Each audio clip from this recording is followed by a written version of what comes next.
Tutur Gayo Part 2 adalah panggilan seorang kemenakan terhadap adik kandung bungsu dari ayah.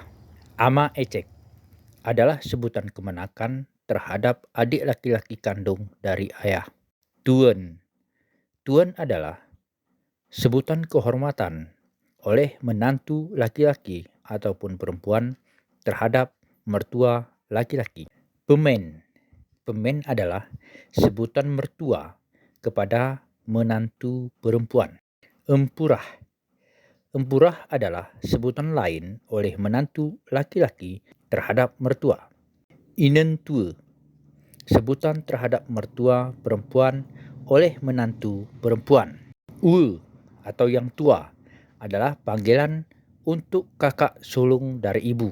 Ume atau bisan. Pun. Pun adalah panggilan kemenakan terhadap abang atau adik laki-laki dari ibu. Engi atau adik, baik adik laki-laki ataupun adik perempuan.